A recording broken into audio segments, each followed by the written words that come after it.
might be a larger parallel than you may realize between these resistance movements that are occurring simultaneously.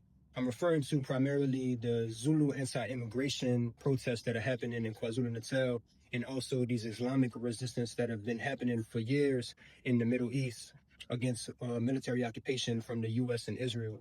And I'm noticing this as I've been here in Etiquini, ikona manje amayaka nane, ingipuma epeshea, in slala namdini wami, makote wame upuma ikona, isibongo sake, injumani, mshlongo baby. So with knowing, like, in conversations with her and with my partner, she has kind of gave me some guidance on what has been happening and the real motive behind these Zulu resistance movements. And it kind of traces back. Nothing is new under the sun, like they've always had a level of resistance in the Zulus. And that is kind of tying back to, the person himself, Shaka Zulu, the Emperor Shaka Zulu.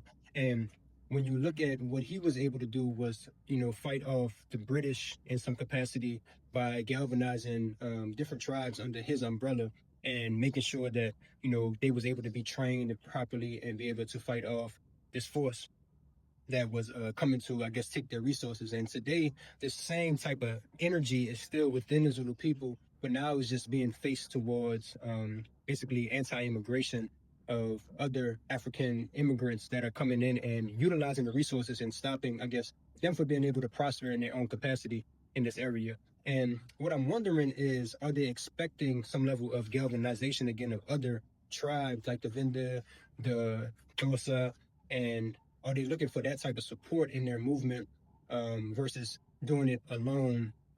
Like that's kind of like what the history kind of shows is that, when you are trying to do something of this nature, it would be best for you to kind of galvanize with others who have primarily similar interests and make sure your force is very stronger.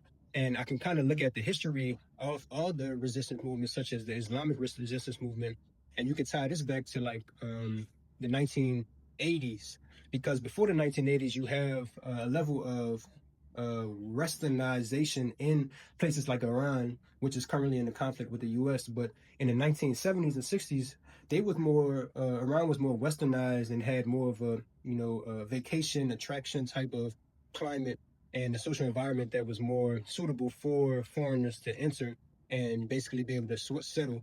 But then in the 1979 into the 1980s, the tension kind of started to pick up to where they had the Islamic Revolution, and they wanted to kind of just return to a more Islamic state of affairs.